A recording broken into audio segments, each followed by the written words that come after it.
ជួនប៉ះលើជួនមែនចង់បើទម្រាំជីវិតលោកកែសារ៉ាំវិញរស័ព្ទអណ្ដែតទៅជួបនឹងអ្វីទៀតមែនអ្នកសន្តាប់បានឮច្បាស់ជាងខ្ញុំទៅទៀតលោកកែសារ៉ាំបានត្រឹមតែទួញថ្មអង្វរព្រំលិខិតនិងធម្មជាតិព្រៃភ្នំឲ្យជួយសម្រាលទុក្ខទោសអ្នកដែលមានជីវិតដូចលោកក្រែងថ្ងៃណាមួយជីវិតលោកមានសិទ្ធិសេរីដោយក្តីប្រាថ្នាដែលលោកខំបន់ផ្សងរដូវប្រាំងរាំងដីប្រេះក្រហាយហើយភ្នំខ្ពស់បែកផ្សាយវងកុកហើស្វែងបែងរកបាំងធំ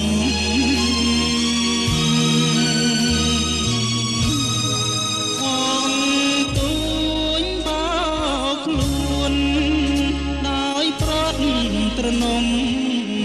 ហើយខ្ញុំទួយយំព្រោះព្រាត់ប្រាំងស្រណោះគ្រាដើមធ្លាប់រស់ជួបជុំហើយនាំគ្នាធ្វើបន់ស្ដាប់លោកសូត្រមន្តក៏សាងសិលទាន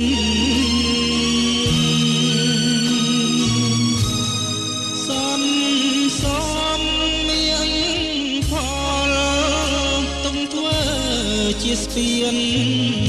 តាមដំបូនមានព្រះពុទ្ធអវាទស្ដាយអើយសែនស្ដាយកាយត្រូវឆ្លៀតស្ដាយមិត្តស្ដាយញាតិស្ដាយគួយសង្សារ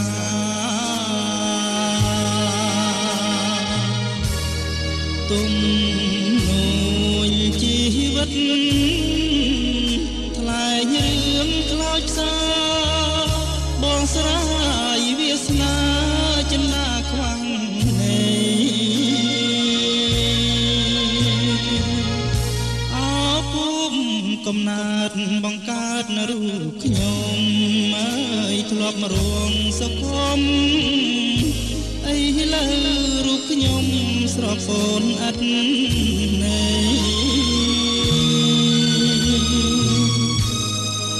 លើកហាត់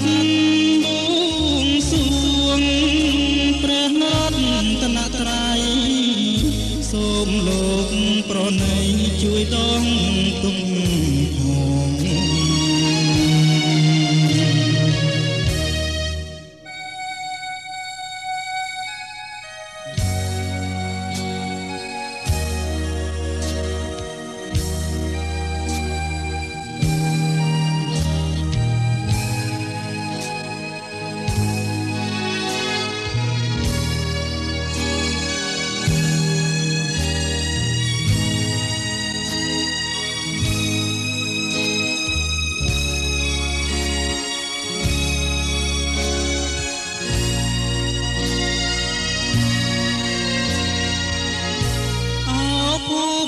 កំណើតបង្កើតនៅរូបខ្ញុំ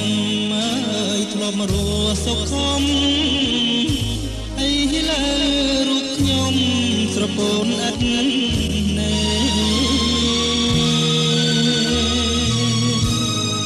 លើកហាត់បួងសួងព្រះរតនត្រ័យសូមលោកប្រណីជួយដោះទុក